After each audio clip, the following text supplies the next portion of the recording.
Leek&Manifold from Roundhouse Engineering. The purpose of this video is to equip this splendid steam live locomotive with a powerful LED to enlight the garden during night or evening steam runs. The first step is to create two access points to the lantern. The first will be from the front of it, where we will have to remove the four glue points with a cutter. I recommend you to do it gently, to take your time to not damage the glass, and once it's done we can move forward. The second access point will be on the right of the lantern to let the wires lay along the chassis. The wires outlet is gonna be here. The final hole will be made with a 2.8mm HSS drill. Mark your drilling point accurately to have a clear view on it. Now it's time to drill the lantern. Do it with great care and only if you have a proper drilling machine. Don't do it with a Dremel. Maintain the locomotive as much as possible. The idea is to have the less resistant force during the drilling. Protect the body of your locomotive to not damage the paintings. That's why I added a metal bar on the left side of these pliers and a wooden piece on the right. Let's drill!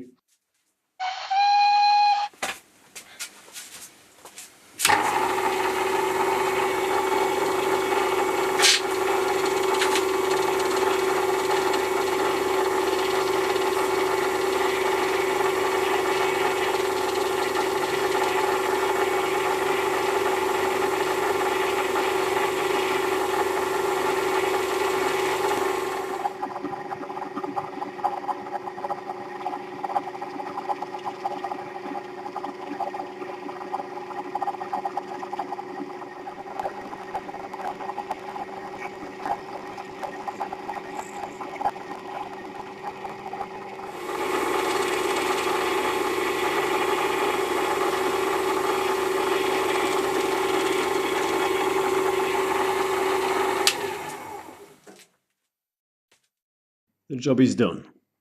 The hole is wide enough to fill it with two 24 AWG silicone wires.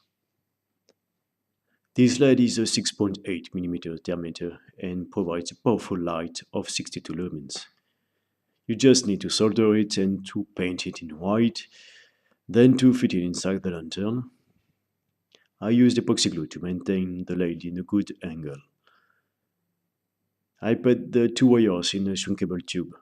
I centered this cable to have the less contact with the hot parts of the body, even if these silicone wires can resist 4 hours to 250 degrees, as the tube itself does.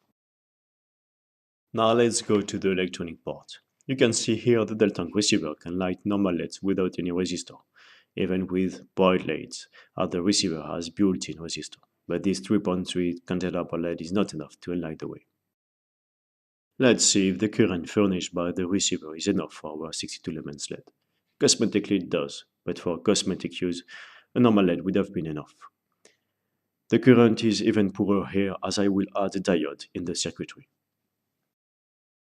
We can check it in complete dark.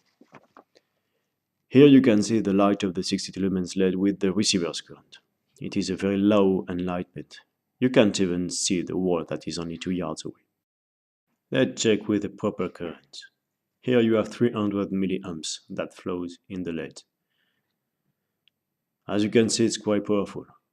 That's why I'm going to use two lighting modes, one just for cosmetic use to not blind people and one with full enlightenment. But how to command the current directly from the battery? With this, and more especially with the integrated circuit you can see here. It is a load switch. This one is from Texas Instruments. It has a MOSFET transistor that handles up to 18 volts and 2 amps. I use it to control the current directly from the battery. The receiver itself will just trigger the command of this load switch.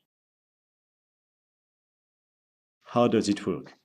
Regarding the voltage you provide to pin 3, this switch will be on or off. To make it work, you just need to connect your battery to pin 1 and 2, and the receiver must be connected to the pin 3. The device you want to switch needs to be connected to pin 6. It's recommended to solder 1 microfarad capacitor to the positive and negative of your power supply. I strongly recommend you to add a diode between the receiver and this switch to protect the receiver from any back voltage. You could definitely damage your receiver if you don't do it.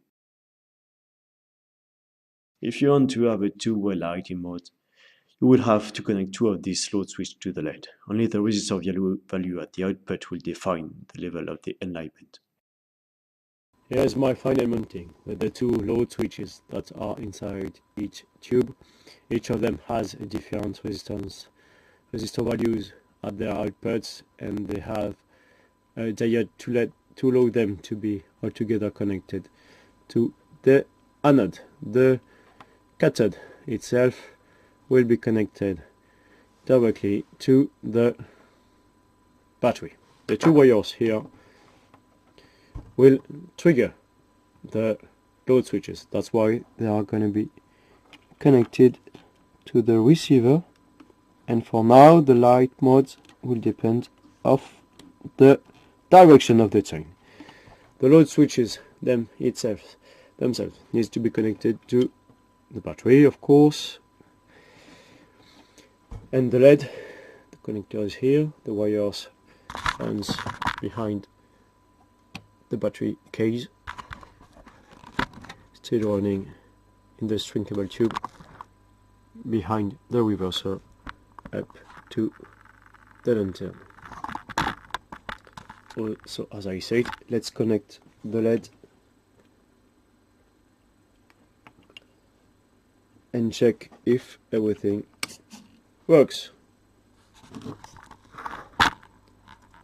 We have some lights, and we have two light modes. Of course, it's brighter on the video than it is on the Unreal, and as you can see, the light depends on the direction. Here is the reverser. When it's backward, this is cosmetic mode, and when it's forward, this is the full enlightenment mode. Let's check if the other servos are still running. Here is the regulator, and now we can have a look to the whistle. So now we just need to fit everything inside. Let's switch off to do it. We have plenty of space, so it shouldn't be a problem. Do not hesitate to maintain the wires with some tape, double-sided tapes, to avoid them to be in contact with the hot parts of the body. I will screw it later. Everything is in place, and so now let's cover this old lady. Bit of dignity, please. And now let's have a final check. This is binded and it's still working. Look at the reverser. When it's on neutral position, it keeps the previous command: forward, neutral, backward, neutral, forward. We will need to improve this TX24 from Delta. This one is built by RC trains, but if we want to have an independent light control, we will need to improve this. But this will be for another video. See you, bye, cheers.